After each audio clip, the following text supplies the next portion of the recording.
Hello students, good morning. आज हम history of modern world के कुछ क्वेश्चंस एग्ज़ाम पर्पस के लिए तैयार करते हैं जो हमारे एग्ज़ाम के लिए महत्वपूर्ण होंगे। चलिए आज हम शुरू करते हैं पुनर्जागरण से। पुनर्जागरण से आप क्या समझते हैं? पुनर्जागरण के काल के कारणों पर प्रकाश डालें। हम इसको यहाँ से स्टार्ट करेंगे। 14वीं शताब्दी से आरंभ होकर 17वीं शताब्दी तक सारे यूरोप में फैल गया था। जो पुनर्जागरण है वो 14वीं शताब्दी में शुरू हुआ था और 17वीं शताब्दी तक पूरे यूरोप में फैल गया था। और ये शुरू होता है रेनेसा शब्द। रेनेसा शब्द की उत्पत्ति कहाँ से हुई है इसके बारे में जान लेते हैं। रेनेसा जिसका हिंदी में अर्थ पुनर्जागरण है, फ्रेंच भाषा का शब्द है। फ्रेंच भाषा में यह शब्द लैटिन भाषा के रेनेस्कॉर से आया है। रेनेसा का शाब्दिक अर्थ है फिर से जागना। अंग्रेजी में इसके समान अर्थ में रीबर्थ या रिवाइवल शब्दों का प्रयोग हुआ है, जिनका अर्थ है पुनर्जन्म या पुनरुत्थान। अब हम बात करते हैं पुनर्जागरण के कारण के बारे में। नंबर 1 पे आता है धर्म युद्धों के कारण पुनर्जागरण पर बल। ईसाई धर्म के पवित्र स्थान जेरूसलम को लेकर ईसाइयों और मुसलमानों में हुए युद्धों को धर्म युद्ध कहा जाता है, जो 1095 से 1295 तक रहा। सर्वप्रथम इन युद्धों में भाग लेने के लिए सामंतों को पैसे की ज़रूरत पड़ी। कई सामंतों ने नगर के लोगों से पैसे लेकर उन्हें स्वतंत्र कर दिया। जो वहाँ के सामंत थे, धर्म युद्धों में शामिल होने के लिए उन्हें पैसों की ज़रूरत पड़ी, उनके पास पैसे ख़त्म हो चुके थे। तो उन्होंने वहाँ के लोगों से पैसे मांगने शुरू कर दिए, जिनको उन्होंने एक गुलाम के तौर पर रखा हुआ था। तो उन्होंने पैसे लेकर उन्हें आज़ाद कर दिया। कई सामंत युद्ध में मारे गए। इससे सामंत प्रणाली को आघात लगा। दूसरा, धर्म युद्धों ने व्यापार और वाणिज्य को भी प्रोत्साहित किया। नए नगरों का विकास हुआ। तीसरा, धर्म युद्धों ने यूरोप में यात्राओं व भौगोलिक खोजों को बढ़ावा दिया। और नंबर 2 पर आता है नगरों एवं व्यापार वाणिज्य के विकास के कारण। नगरों एवं व्यापार वाणिज्य में विकास को पुनः जागरण का प्रमुख शक्ति प्रेरक माना गया है। इटली के नगरों का विकसित होना ही पुनर्जागरण की शुरुआत है। 11वीं सदी से ही इटली में नए पूर्व या नगर पुनः पनपने लगे थे। इटली में वेनिस, जेनेवा, फ्लोरेंस जैसे नगरों का विकास हुआ। भौगोलिक खोजों से ही व्यापार और वाणिज्य को बढ़ावा मिला। व्यापार वाणिज्य की वृद्धि से नगरों की गतिविधियों को जोरदार बढ़ावा मिला, जिसके कारण विद्या, कला, संस्कृति और व्यापार की समृद्धि से पुनर्जागरण को बढ़ावा मिला। नगरों में जब भी कहीं पर भी नए नगर जब विकसित होते हैं तो एक नई सोच, एक नई समझ, एक नया विज्ञान, एक नई कला, सब कुछ, हर चीज़ का विकास होता है। तो उस चीज़ को विकसित होने को ही पुनर्जागरण कहा गया है। तुर्कों का कुस्तुनतुनिया पर अधिकार के कारण। कुस्तुनतुनिया उस समय यूनानी ज्ञान विज्ञान, दर्शन, स्थापत्य, कला एवं संस्कृति का महत्वपूर्ण केंद्र थी। उस्मानी तुर्कों ने इस पर 1453 ईस्वी में अधिकार कर लिया। इसके बाद तुर्कों ने यहाँ पर ईसाइयों पर अत्याचार भी करने शुरू कर दिए। इनसे तंग आकर यहाँ के विद्वान, कलाकार, दार्शनिक, स्थापत्यकार इसे छोड़कर यूरोप के इटली के नगरों में जाकर बस गए। इटली के जेनेवा, वेनिस, फ्लोरेंस यहाँ के प्रमुख नगर थे। यहाँ पर इन विद्वानों ने अपने यूनानी ज्ञान विज्ञान का प्रचार किया। धीरे धीरे यह ज्ञान यहाँ से यूरोप के अन्य देशों में फैल गया।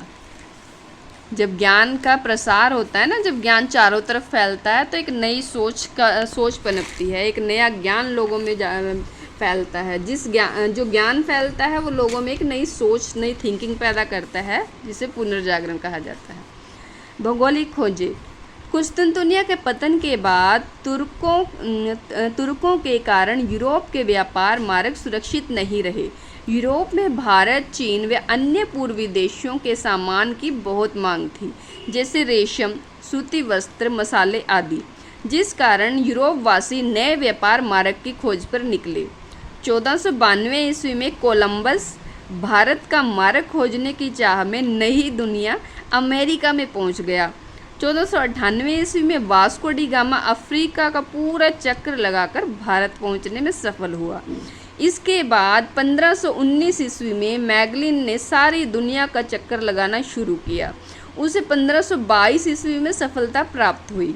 इन सभी भौगोलिक खोजों के कारण यूरोपवासी अन्य सभ्यताओं के संपर्क में आए, जिसके कारण यूरोप का व्यापार और वाणिज्य भी बढ़ा, जिस कारण पुनर्जागरण को सहायता मिली। उसके बाद नंबर 5 पर हम शुरू करते हैं कागज़ व मुद्रण कला। कागज़ व मुद्रण का प्रयोग चीन ने विश्व में सबसे पहले शुरू किया था। सबसे पहले ये चीन में शुरू हुआ था, क्योंकि कागज़ की उत्पत्ति चीन से हुई है। सर्वप्रथम जर्मनी के गुटेनबर्ग ने 1453 ईस्वी में एक टाइप मशीन बनाई। गुटेनबर्ग ने 1453 ईस्वी में जो टाइप मशीनें बनी थी वो पहली बार वहीं पर बनाई गई थी। 1453 ईस्वी में बनाई किसने थी? गुटेनबर्ग ने। इसके बाद 1477 ईस्वी में कैक्सटन ने एक छापाखाना स्थापित किया। इसके बाद इटली, जर्मनी, स्पेन, फ्रांस आदि देशों में छापेखाने स्थापित हुए। कागज़ व मुद्रण से दार्शनिकों व लेखकों आदि के विचार पुस्तकों के रूप में छपने लगे। ये पुस्तकें सस्ती व सरलता से लोगों को प्राप्त होने लगी, जिस कारण ज्ञान का विस्तार हुआ और लोग अंधविश्वास व कुरीतियों को छोड़कर तर्क के ऊपर ध्यान देने लगे, जिससे पुनर्जागरण का उदय व विकास हुआ। अब बात करते हैं वैज्ञानिक आविष्कार की। विभिन्न वैज्ञानिक आविष्कारों ने पुनर्जागरण की गति को तीव्र करने में सहायता की। बारूद, कपास तथा छपाई ने समाज को बदलने में सहायता की। कोपरनिकस ने टालमी के इस सिद्धांत को चुनौती दी कि पृथ्वी स्थिर है और सूर्य इसके और चारों ओर चक्कर लगाता है। उन्होंने गणित के प्रमाणों से ये साबित कर दिया कि पृथ्वी एक उपग्रह है जो सूर्य के चारों ओर चक्र लगाती है। न्यूटन ने गुरुत्वाकर्षण का सिद्धांत देकर विज्ञान के क्षेत्र में क्रांति पैदा कर दी। इन वैज्ञानिक आविष्कारों ने मानव जीवन को आसान बना दिया, जो पुनर्जागरण के विकास का कारण बने। और इसके बाद हम बात करते हैं लोक भाषाओं के बारे में। लोक भाषाओं का विकास। पुनर्जागरण के शुरू में यूरोप तथा रोमन साहित्य ग्रीक तथा लैटिन भाषा में थे। साधारण लोग इन भाषाओं को समझने में असमर्थ थे। ग्रीक और लैटिन भाषा सबको नहीं आती थी उस टाइम पे, क्योंकि यूरोप के जो नॉर्मल जो वहाँ की लोकल लैंग्वेज है, लोकल लैंग्वेज वहाँ सभी जानते थे, लेकिन ग्रीक और लैटिन भाषा को इतना कुछ खास लोग नहीं जानते, सिर्फ पढ़े लिखे लोग ही जानते थे। और उस टाइम पे समाज इतना पढ़ा लिखा नहीं होता था। साधारण लोग इन भाषाओं को समझने में असमर्थ थे। बाद में 15वीं तथा 16वीं शताब्दी में लोक भाषाओं अंग्रेजी, फ्रेंच, जर्मनी, इटालवी आदि का विकास हुआ। इन भाषाओं रोमन व ग्रीक साहित्य छपने लगे। इससे भी पुनर्जागरण को बल मिला, जिससे कि लोगों में जागरूकता आई कि हमारे जो भी इनके जो धर्म, यूरोप के जो धर्म ग्रंथ थे ईसाइयों के, वो जो ग्रीक और लैटिन भाषा में होने के कारण लोगों को इतना उनके बारे में ज्ञान नहीं होता था।